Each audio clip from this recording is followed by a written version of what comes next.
Number 10, moving in. I don't know about you guys, but when I think of Old Blighty, I think of royal prestige.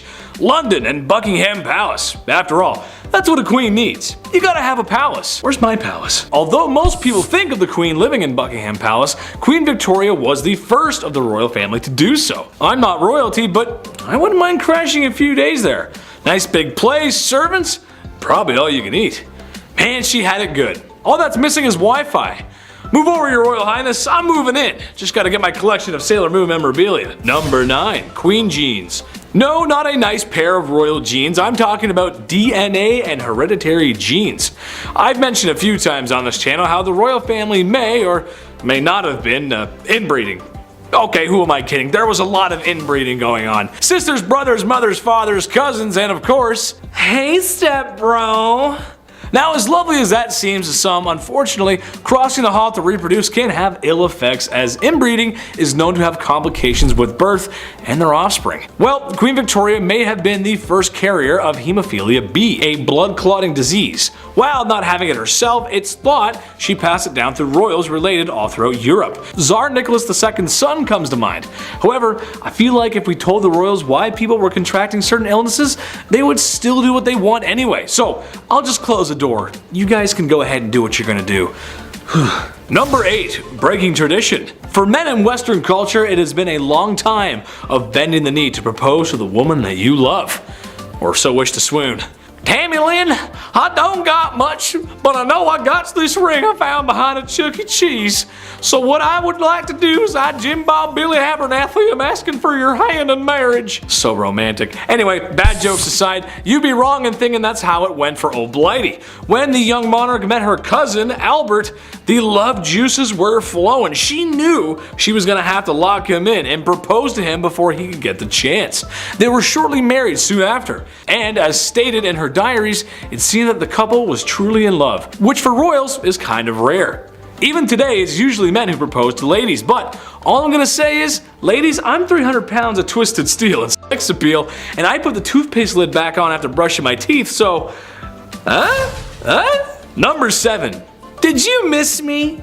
Queen Victoria was a leader. She held a lot of power, and that means people sometimes got a little crazy and wanted to remove her from such power. So for Queen Victoria, it should be no surprise, however uncouth it was, but she had multiple assassination attempts on her life. A lot of which were people firing shots at her carriage for some reason with a pistol. And a lot of these attempts leading people to being declared insane. And one specific amateur who tried multiple times to end the royal and failed every time. 8 times to be specific. I feel like after the first 4 times when the guard saw this guy approach, it was like, oh, man, this guy again. Oh, brother, this guy stinks. Anyway, all attempts to end her life failed, and she became the 2nd longest reigning queen. Next to Queen Elizabeth, of course. Number 6.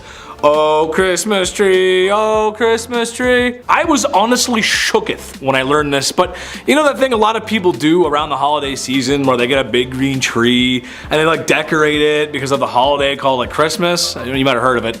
Yeah, I've never heard of it either. Bad jokes aside, the queen and her husband may have popularized the Christmas tradition of decorating the tree after sending trees to local schools and army barracks. An image of the family decorating the tree was also published that Christmas.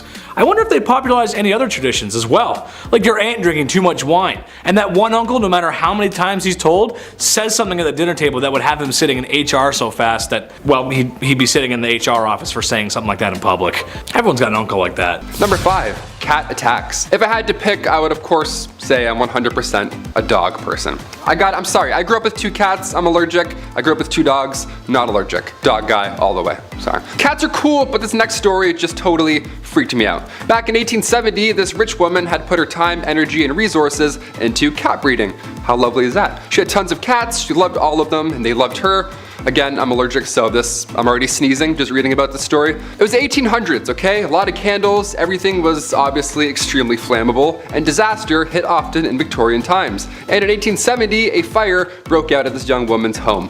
The cats were trapped inside the house. Now, they made it outside, don't freak out or anything, they all made it out, but by the time the 2 maids had kicked the door open to rescue said cats, they had gone full primal. They were afraid, they were freaking out, they were just scratching their way out through anyone and everything. The fire in the house had obviously scared them, so when the doors were open, these 2 maids were both sadly attacked by all of these cats. What a horrible thank you for saving all of their lives. I pulled my cat's tail when I was younger. I learned real quick never to do that ever again. Number 4, hiccups. Today we have many cures for hiccups. Yeah, you gotta get scared or hold your breath or drink water like while you're doing a handstand. I don't know, everyone's got weird ideas, whatever. But nothing was as dangerous as the Victorian era hiccup cure. Yeah, ready for this one? Don't try it. This one's scarier than a jump scare, that's for sure. In 1899, again, in the good old Merck medical manual, it recommended using chloroform to cure your hiccups. Yeah, just completely damage your entire nervous system and poison your kidneys, for sure. To get rid of hiccups, that's way better. This 19th century anesthetic was not a solution. Never try this. Continue scaring your family and friends. That's definitely the way we handle hiccups now. Number 3, tapeworms.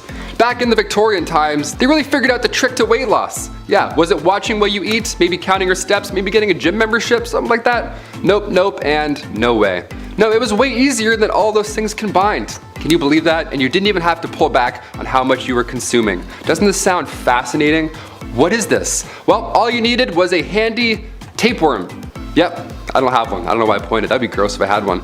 Yeah, tapeworm. You know those things that can kill you today if you get one?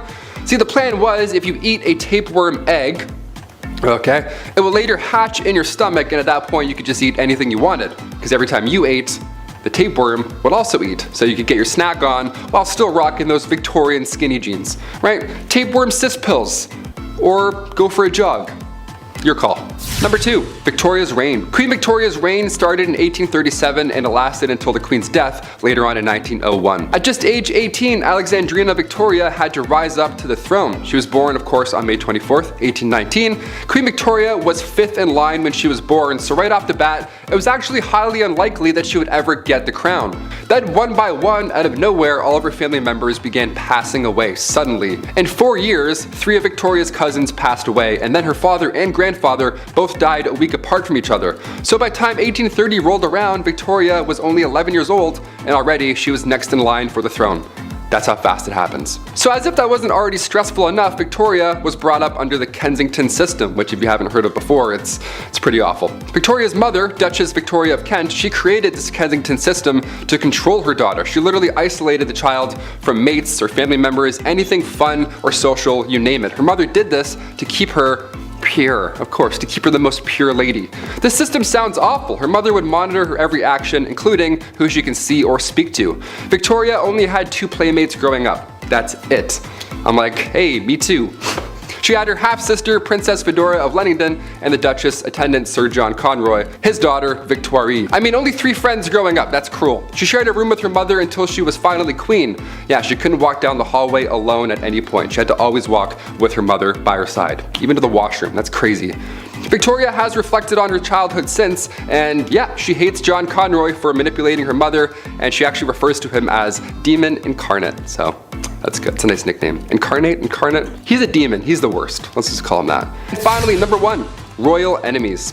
Being the queen and all, a security team is of course needed at all times. And during her reign, there were multiple attempts to harm the young Queen Victoria. The first attack was back in 1840. It was a young guy named Edward Oxford, and he attacked the Queen's carriage. Just ran at it like a crazy guy.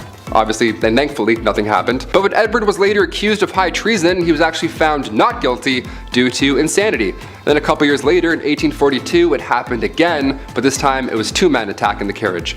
And then in 1849, her carriage was attacked by William Hamilton. In 1850, as the carriage was passing the gates of Buckingham Palace, Robert Pate, a retired soldier, ran up and hit the carriage with his cane. He was going nuts as well. Everyone wants this carriage. This is like the ultimate, no one's getting through this carriage apparently. Victoria was okay, luckily, but of course she was shook after all these events. Then again in 1842, 1849, 1872, attempt after attempt. It was horrifying. But then things got a little worse with a man named Boyd Jones. Yeah, this guy stalked the Queen from 1838 until 1841. This guy somehow managed to break into Buckingham Palace more than once. He knew a way in just to Buckingham Palace, which should never be a thing in the first place. And the weird part is here, Boyd Jones, once he was inside the palace, he would hide under the Queen's sofa. And he would also just sit on her throne for hours, just hanging out. Yeah, he would pretend he's Cersei Lannister and just sit on the throne for a minute or 2. Think about life. Eventually, thankfully, he got caught, but imagine coming home and Boyd Jones is sitting on your couch. You're like, what are you doing? Take that shirt off, get out of here. At number 10, death photography. Has anyone out there looked at really old photos and had that eerie thought that everyone in that photo is dead now? I have. I know it sounds kind of weird, but it's just something that comes to mind sometimes. Back in the Victorian era though, they really had that thought because death photography became a trend at the time. Back then, people were dropping like flies. They dealt with a lot of illnesses like measles, scarlet fever, diphtheria, rubella, typhus, and cholera. Death was all around them, but with the rise of photography, this became a new way of keeping a memento of their loved one who passed away.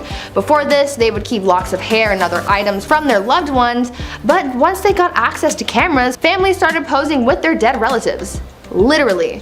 Families would often keep the bodies of their dead loved one in the house for days after their passing in order to have that mourning period, but soon they started staging photo shoots with the remains of their relatives, posing them and dressing them up to make it look like they're still alive. Family members would take pictures with the deceased to have one last family portrait before burying their loved one.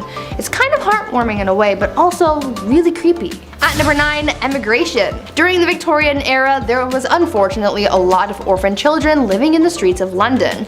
It became a pretty big problem because of the sheer amount of young people without homes or families. It was estimated that around 30,000 children were living on the streets in London in 1869. Soon a program was put into place to try and solve this issue, and people started rounding up these orphan kids and shipping them off elsewhere to work in some of the British colonies.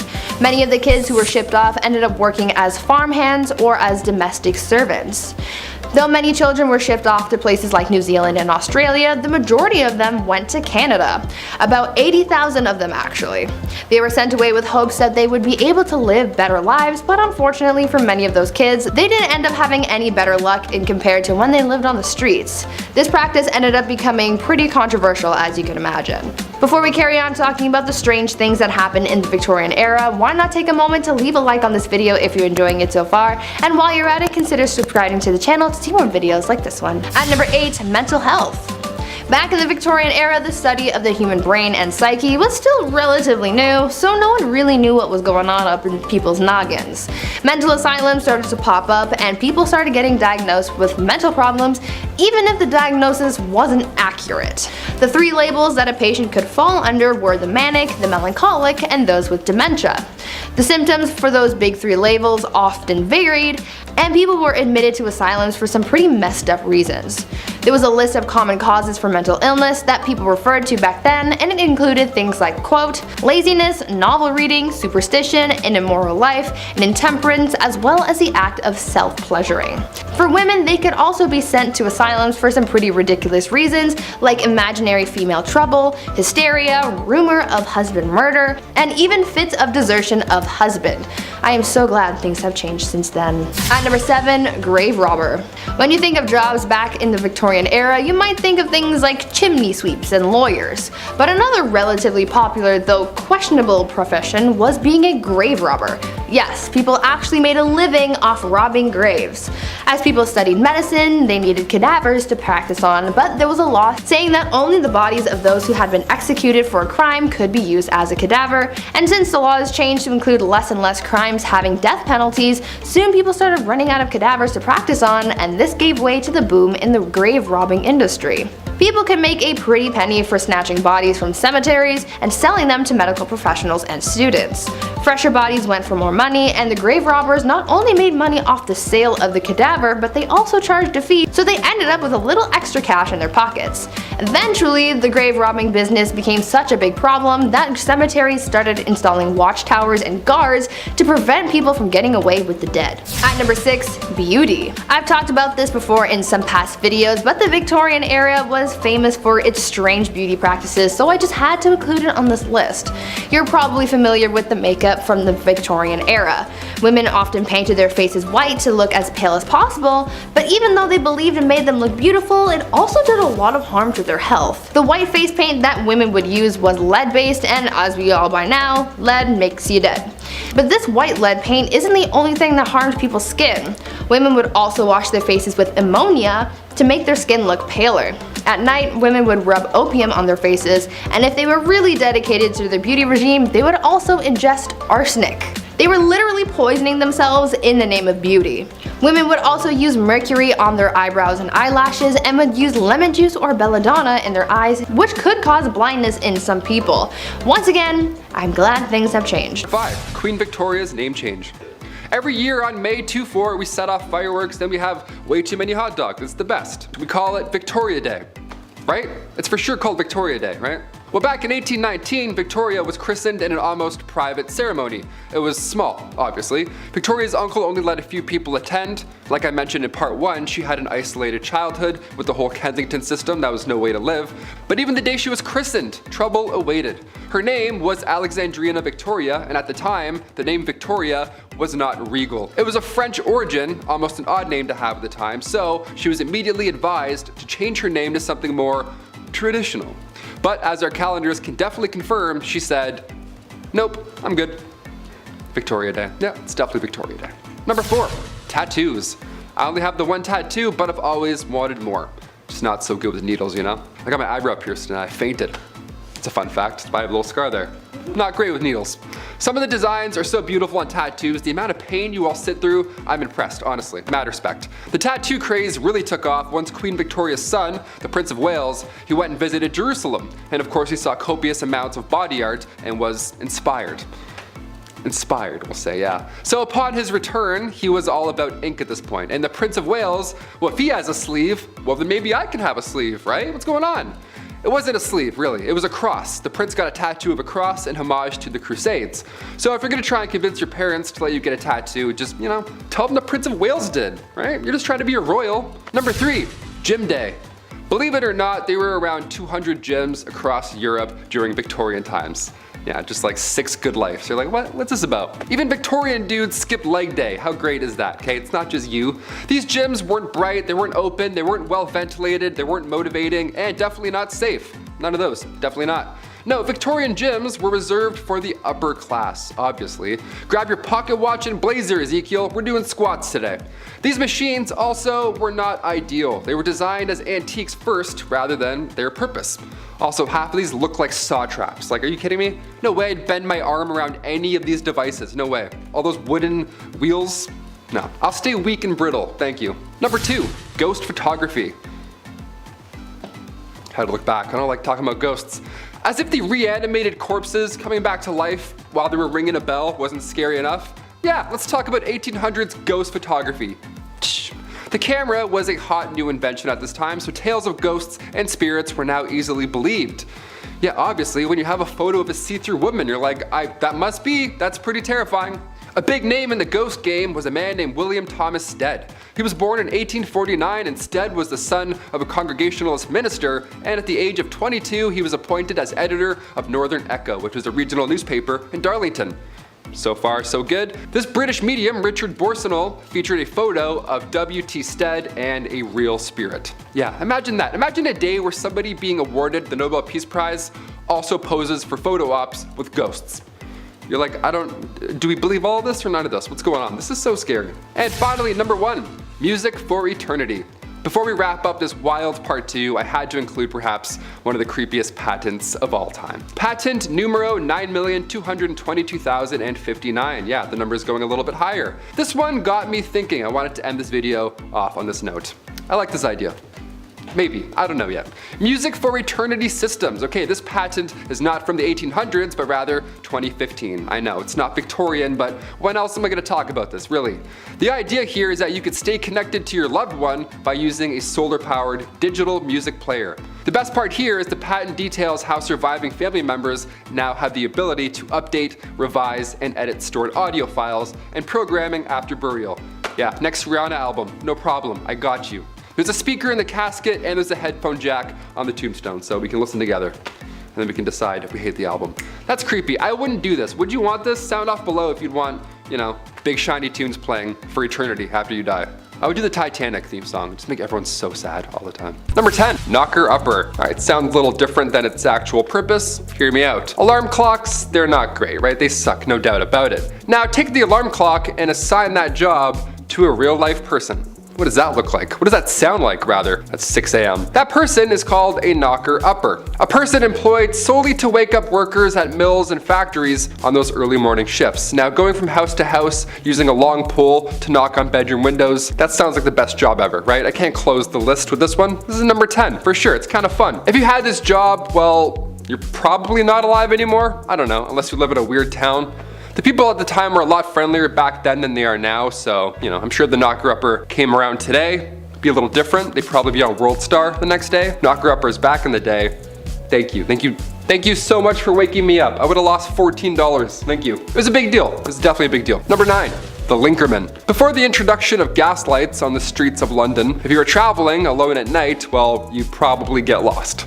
Because, yeah, even London now I'd get lost, you know what I mean? So that's where a linkerman would ideally come into play. They'd come in to save your night. What they would do is they would carry with them a torch to help guide your way home. They'd be like, hey, follow me, I know these streets, and then you do it, I guess. It's a little scary. At the end of this impromptu tour, they'd of course expect a little tip from you. Of course, thank you for lighting my path and getting me home. Cheers. Here's 1 nickel. It's actually a lot back then. Here's 1 penny. There we go. They weren't so bad. They were generally pretty helpful in getting you from point A to B, whilst also being able to see 1 foot in front of the other. That doesn't hurt, especially in Victorian London. You get to step on a dirty rat. That'll be gross. It's like a friend walking you home, only you don't know them, and it's the Victorian era, so probably pretty unsafe. 50-50 if you're gonna make it. And their charge was usually 1 farthing or the equivalent of a quarter. The linkerman, like a lot of the jobs on this list, was actually featured in a lot of art and literature from that era. And there were even a couple famous linkermans, like Lawrence Casey, for example, who was the personal linker boy for the courtesan Betty Careless. Imagine that, your arm must be so strong with that lamp all day. Ooh, it's just like, oh, I can't put it down. Number 8, ghost photography. 1800s ghost photography. Apparently it was a theme or a vibe, I don't know, but there were people that would take the photos of these ghosts. So at one point you would be hired as a professional ghost photographer. On paper, here's your tax returns, that's what I did. The camera, of course, was a hot new invention back then, so tales of ghost and spirit were easily believed, especially when you have a photo of a see-through woman. That probably helps sell your tale for sure. Like, here she is. It's like, that's mom. That's definitely not, you just did that in the back room. I don't believe you. A big name in the ghost game was that of William Thomas Stead. He was born in 1849, so now he's for sure a ghost. Stead was the son of a Congregationalist minister, and at the age of 22, he was appointed as editor of the Northern Echo, which was a regional newspaper in Darlington. Yeah, this British medium, Richard Borsonal, featured a photo of W.T. Stead and a spirit. Imagine that. Imagine a day where somebody was awarded the Nobel Peace Prize and they also posed for photo ops with ghosts. Like, can we pick a lane? Science or not? What are we doing here? Number 7,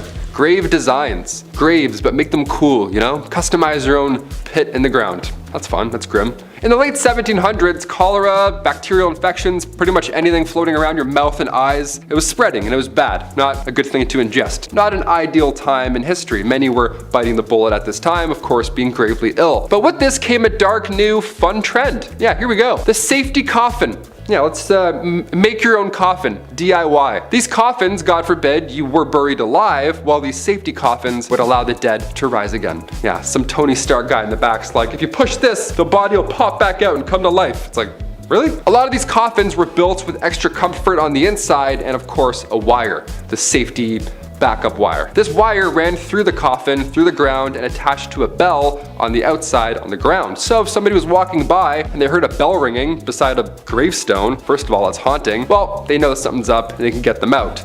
But folks would get creative with their safety coffins. They would ask the inventor to make them crazy things, like a man named Robert Robinson from Manchester. He had some odd requests. He passed away in 1791, but he instructed his family and watchmen to open the special door on his coffin after he passed. This special door would reveal a layer of glass. Yeah, so if anybody saw any condensation, well, he's still alive and get him out. Only he wasn't alive. And now we just have the world's scariest exhibit, just a real life dead man. Let's close that back up forever. I don't want a glass coffin, that's disgusting. Number 6, rat catcher. I mean, obviously you know what's gonna happen with the name the rat catcher. It's gonna make a lot of you out there squirm in your seats, and I apologize in advance. Hit that thumbs up, let's even out the energy. Rats in Victorian England, they were a massive problem. They were everywhere. Every nook and cranny of your home probably had a dirty, fat rat just sitting there with its weird teeth looking at you. from the basement to the pipes, everywhere. It was literally a big problem. There was even an account of them spilling over from royal parks. So imagine that. So of course there's a problem. So of course where there's a problem, there's now a job, right? Someone's got to do something about it. Rat catchers were pretty famous throughout the Victorian era. I mean, of course, brave souls, and they were highly praised in society, but the job obviously wasn't too glamorous. You'd be going into dark, dirty places where rats would make their homes, and we'd catch them, and you'd often have to kill thousands of rats every single year, and then deal with that. I don't even know how you deal with those bodies. Let's say bones. Ew. More often than not, rat catchers would use other animals like dogs and ferrets to help them hunt down the rats. So you have your own little animal posse hunting down other animals. You would feel pretty good. You'd feel like the king of animals almost. Probably not, eh? It's probably a disgusting job. You probably hate it every day. Number 5, the hobble skirt. Yeah, so when people can't get out of burning theaters, it's stuff like this to blame. Just from this 1910 headline alone, I'm glad we don't have hobble skirts anymore. The June 12, 1910 headline reads, "The hobble skirt is the latest freak in women's fashions." The latest freak. Skirts that are so tight around the ankle that locomotion is seriously impeded and speed is impossible. Nice. I'll take 2, debit. Doesn't that sound like a bad time? Why would anyone want this? Sounds like you're gonna be late for everything. French designer Paul Poirier made these to free the bust, to free the, have a lot of room in here, whilst shackling the legs. So you in turn you can't move. Just what you need to move around uneven stone roads, I guess. Love the practicality on this one, Paul, thanks. Despite how ridiculous and unsafe the hobble skirt looks and acts, only the wealthy could afford such a thing. Shoot! Oh man, must be nice. I'll just be over here wearing jeans like an idiot. Middle and lower class women wore skirts with slits or buttons so they could, actually walk around. Yeah, what fools. Oh, sorry, you want a button? I don't speak broke, sweetie.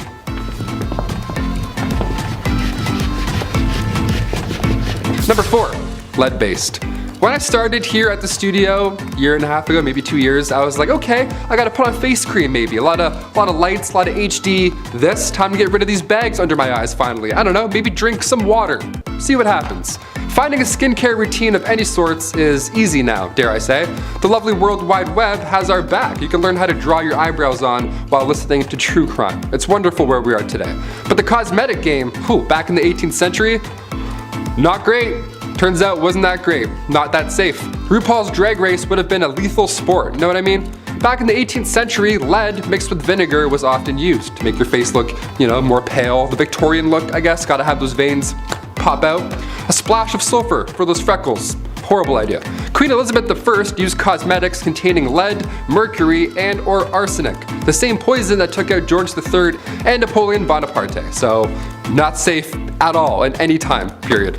In fact, arsenic was on the priority list of hazardous substances, and toxic metal exposure is still an issue we're facing in this era, let alone Victorian. Number 3, the Kensington system. This was horrible. Queen Victoria was brought up under the Kensington system, which if you haven't heard of before is awful. I was grounded more often than not growing up, I'll admit, I was the youngest of 3, so I tried some shady stuff every now and then, but this is another level. At least I could go to the washroom without supervision, you know what I mean? Yeah, buckle up. Victoria's mother, Duchess Victoria of Kent, she created this Kensington system to control her daughter. She literally isolated the child from friends, family members, anybody, everybody, you name it. Her mother would monitor her every action on top of this, including who she can see or speak to, if there were any of those people at some point. Victoria only had 2 playmates growing up her entire life. She had her half-sister, Princess Feodora of Lenigan, and then the Duchess attendant, Sir John Conroy, his daughter, Victoria. I mean, I had like 4 friends growing up, maybe 5 and a half, but this is just cruel. This is just unfair. Especially with a royalty too, you'd think you can have more things. No, less. She shared a room with her mother until she was a queen. That entire time, she literally couldn't walk down the hallway alone. Victoria has reflected on her childhood, and yeah, in case you're wondering, she hates John Conroy. She referred to him as a demon incarnate, so she's got the words. Number 2, arsenic dresses. If looks could kill, literally. You've heard of arsenic and old lace at some point, but what exactly are we talking about? Back in 1861, a poet by the name of Henry Wadsworth Longfellow, real name, his wife, Fanny, also real name, her dress caught on fire and her burns were so bad that of course she sadly didn't survive. But this was sadly common in Victorian days. Puffy dresses, open candles, as we heard earlier. These dresses back then, they were flammable as is, but some of them were made with literal poison. Some of them had arsenic made to have that like green look, like the real arsenic green look. It wasn't just in clothing either. Back in 1861, an artificial flower maker named Matilda Schurer used green arsenic-laced powder, and her fingernails had turned green, and green foam started coming out of her mouth, and it was just a horrible way to go out. Arsenic's not supposed to be inhaled, let alone worn. Although, yeah, it did look nice for a hot minute. Not worth it. And finally, number 1, Queen Victoria's threats.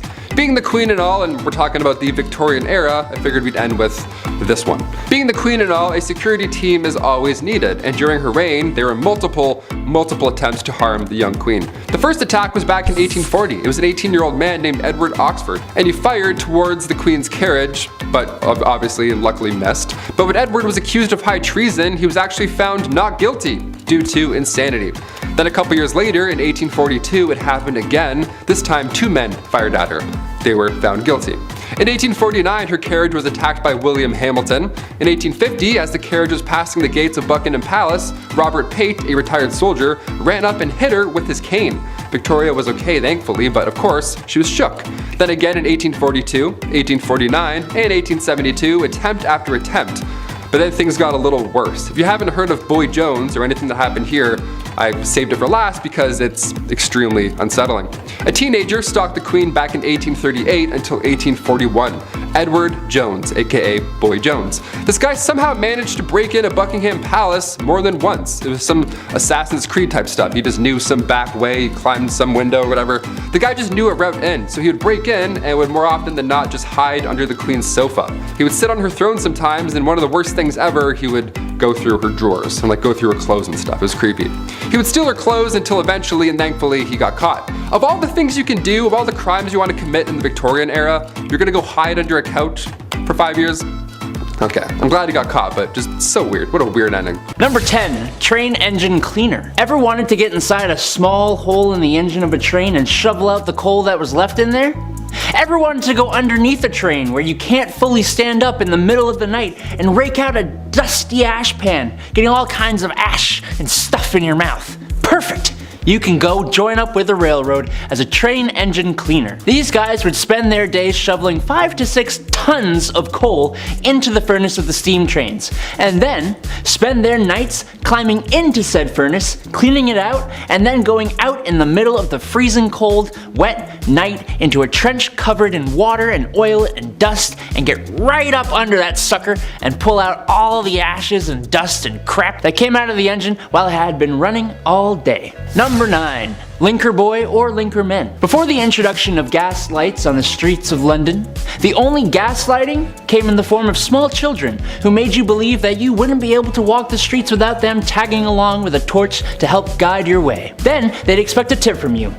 Oh, rascals. They weren't so bad. They were generally pretty helpful in getting you from point A to point B while being able to see one foot in front of the other. And their charge was usually just 1 farthing, or the equivalent of a quarter. The linker boy, like a lot of the jobs on this list, was actually featured in a lot of art and literature from the time, and there were even some rather infamous ones, like Lawrence Casey, who was the personal linker boy for the courtesan Betty Careless. Oi! Where you going, mate? You forgot to like and subscribe to the channel. Oh, and while I've got your attention, why not take a little peek over at our Facebook, where you'll find behind the scenes content. Get on with it! Alright, bloody hell. Number 8, knock her up. No, not like that. God, look. I despise my alarm clock. It wakes me out of my deeply deserved beauty sleep at 6 a.m. every weekday morning. Now take the alarm clock and assign that job to a real person. That person is a knocker-up, a person employed to wake up workers at mills and factories on early shifts, going from house to house using a long pole to knock on bedroom windows. In other words, a person employed to become the epitome of all my hatred in this world. If you had this job, well, you're not alive anymore, but I hate you. The people at the time were somewhat friendlier than they are now, and I'm sure the knocker-upper wasn't a horrible person, but I'm sure there had to be some grumpy gills who would put their hand on your chest for doing this to them. Number 7, a phrenologist. I think if this YouTube thing doesn't work out for me, I'm gonna go and make up a science. It worked for phrenologists. They claimed that a person's personality, character traits, and abilities could all be figured out by bumps and indents on a person's skull. Characteristics like secretiveness, amativeness, conjugality, and combativeness were apparently controlled by areas of the brain that they called organs of the brain. The idea was dismissed by the church, but it nonetheless gained traction through Europe and was really popular in the States. The idea that you could modify these organs through self-control and practice sounded really good to self-help gurus at the time, if only it was real. Number 6, a dog whipper. Looking for someone who absolutely despises dogs and doesn't mind being despised by the rest of us. Otherwise known as a dog whipper. Back in the day, huntsmen would often hunt foxes and nail their tails to church doors, which would attract dogs of the streets. You'd also have churchgoers who would bring their dogs with them to church. These dogs were not allowed in though, so they'd all have to wait outside. You know how dogs are though. They didn't just sit there waiting patiently. I'm sure some good boys and girls did, but more often than not they'd be playing and sometimes fighting, disrupting the church services. Enter the dog whipper, who was armed with tongs to grab a dog and remove it from the church grounds, and a whip that would be used on the loudest of the poor pooches. Number 5, dresses too big. This is something I'm glad isn't a thing anymore. I'm not a person who likes to dress up. I'm a simple dude. Casual and comfortable is my forte. However uncomfortable wearing suits is, I like to think I clean up well. And I understand sometimes you gotta wear drip. It's just how life goes. Sometimes you gotta dress up. I just don't think people should be showing up to any formal events in cowboy boots and a popped collar shirt.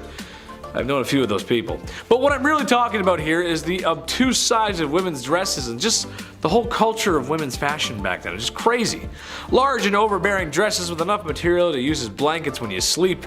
I know that couldn't have been fun. It's horrible. Especially with my sweat problem. A few hours in a suit and maybe a few beers later, and the first thing I'm trying to do is take the suit off. It gets tight and sweaty in there, and it's just a lot of material. It's just too much. And doorways, trying to get through doorway. Ugh. Forget about it. Number 4, fava beans.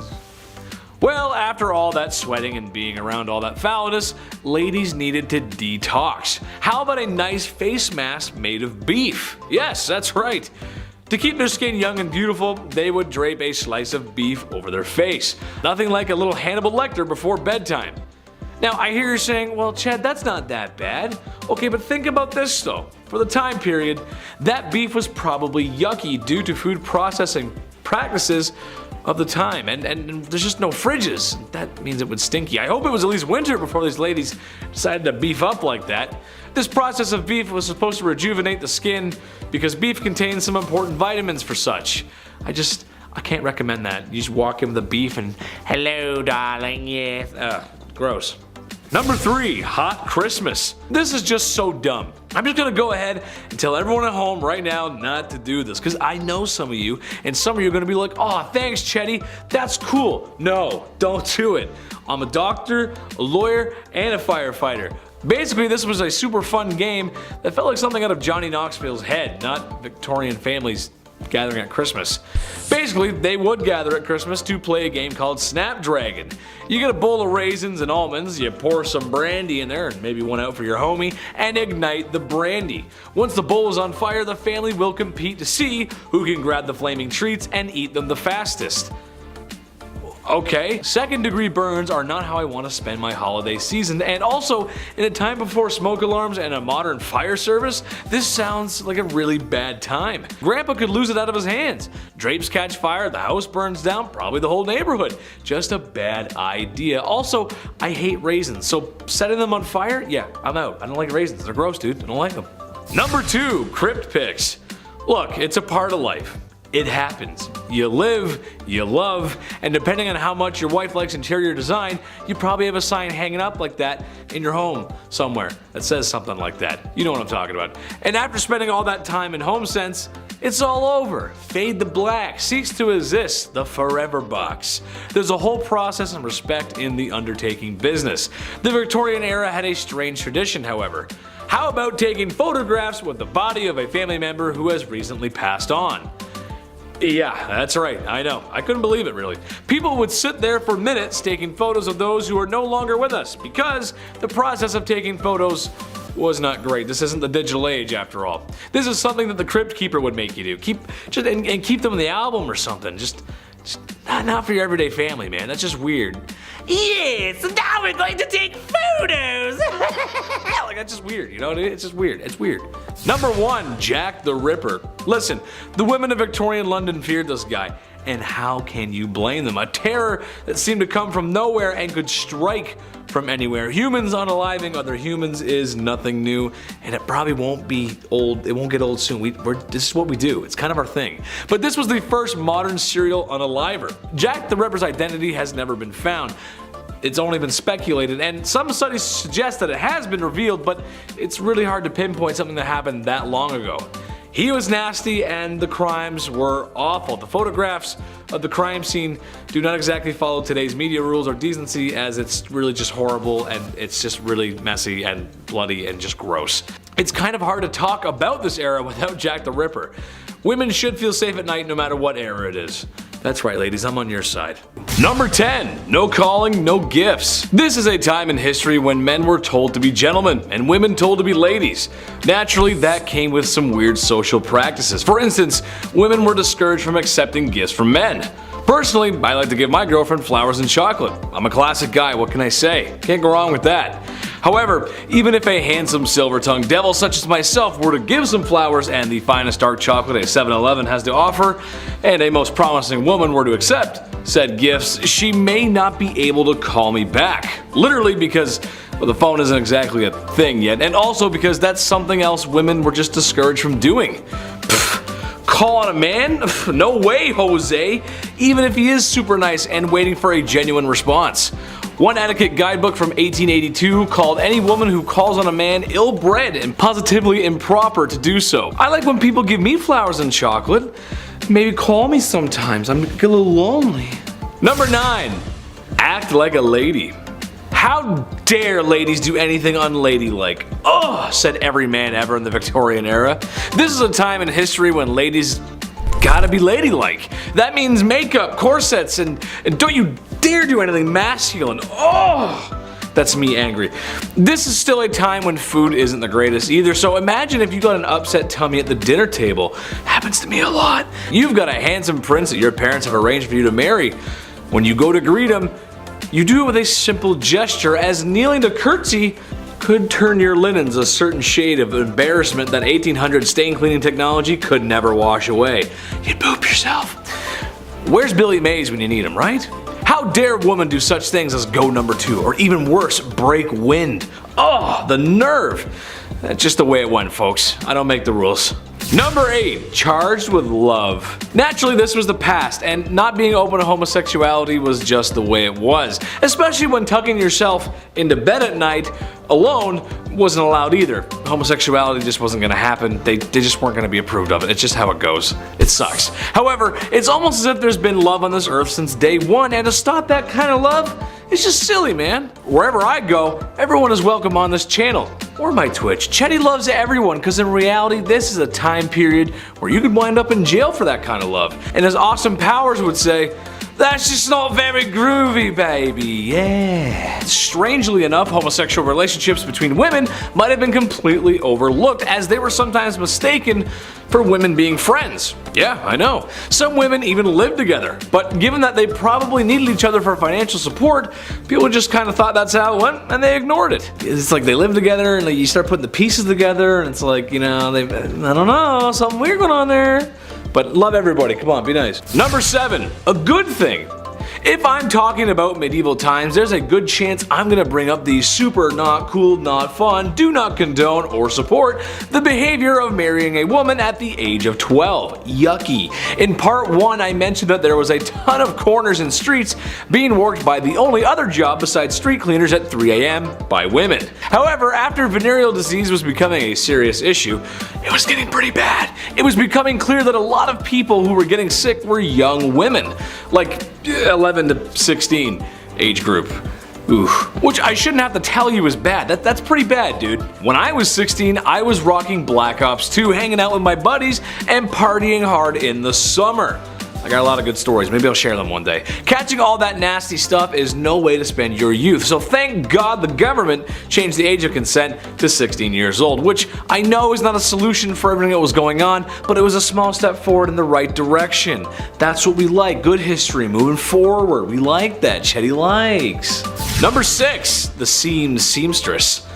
Being that the Industrial Revolution had started and business was booming, people needed to travel for business, or more specifically, men needed to travel for business, which means they gotta be away from their wives, and that means they are away from the very thing we're talking about today, bedroom stuff. How did men solve this issue? Well, there was no shortage of ladies roaming street corners to aid in that matter. However, there's an option with a little less syphilis. There were aids or early blow-up dolls called travel ladies. Strangely enough, it was stored in a gentleman's hat. What? That's so wrong. Once it was ready to be used, it was inflated and reassembled. This is a quote from an ad from one of the products. It is inflated to the essential part of the woman wanted by a man. That just doesn't sound very good. This is why we have boards of people to check stuff from products before it gets shipped out to the public. I feel like that just wouldn't fly very well today. Number 5, zinc chlorine coats. This one's bad, man, but it was stopped before it became a trend, thank God. Picture this, it's Victorian London and you're but a humble city servant. Your job is to clean the streets. One night it begins to rain, as it is known to do in England. I hear it rains there a lot, I don't know. And the city provides these humble men with coats that have a zinc chloride layer in the fabric. It was supposed to protect against rain and wetness and whatnot. A lot of chemistry in this video, but some might already guess that this was a bad idea. Zinc chloride is not only corrosive, but water soluble. So, after a shift in the rain, a lot of these men came back with really nasty chemical burns. And no, they didn't have emergency showers like in Heisenberg's RV. They didn't have that, or your high school chemistry class. It was really bad. They stopped it immediately, because that's really bad. Number 4, asbestos fabrics. Chris will like this, he'll remember these. Picture this, it's 2004. It's Saturday afternoon and your dad just got finished watching an episode of Trucks. Nice. And now you have control over the TV remote. Saturday morning cartoons, here we come. I used to love the Kirby Show, he's one of my favorites. Love that guy. But just before you change the channel, there's a commercial with an old man who looks very concerned. And he says, "Have you been affected by mesothelioma and or because of exposure to asbestos? Then you may be qualified for compensation." I believe it went something like that. Maybe I should call Saul Goodman. Where's he when you need him? All jokes aside, those commercials were not joking. They weren't joking around at all because it's been known asbestos was very harmful for a long time. So yeah, it was pretty bad. Victorian times were no different. Mostly used in things to protect from heat or fire, and while it did do the job somewhat, it was very harmful for the lungs. And like the old man says in the commercial, it could be cancerous, hence mesothelioma. I said it right there. I said it the first time when I was impersonating him, and now I can't say it. Mesothelioma. There it is, mesothelioma. Number 3, radium makeup. Okay, sure. I'll give you that radiation and radioactive materials were pretty much being discovered and barely understood for the time. Okay, sure. It was new. Look at Madame Curie. Tragic story there. So when the very interesting radium was discovered, it got thrown into everything because, yeah, why not? Radium makeup, radium watches, you name it, radium was in it. While at first exposure to radium, you'd be fine, not too much to worry about. However, after years of direct physical contact on the skin, yikes, there's going to be a problem. It's radioactive. It's the reason why you shouldn't get too many x-rays. Not that it's radium, I'm just saying radiation in general is not good for you. Not much to explain in this one except it was used and manufactured in women's makeup and they used it, and I'm sorry, that's just rough. Number 2, mercury hats. Mercury was nothing new in the medical field in Victorian times. It had been used in ancient China for a long time before that. And yes, it was poisonous. It was harmful to you. However, in Victorian times, some hats included mercury in their production process. Now, why is that so bad? Well, because mercury makes you go insane. Hence why they called it Mad Hatter's disease. I could not think of a worse name for a disease.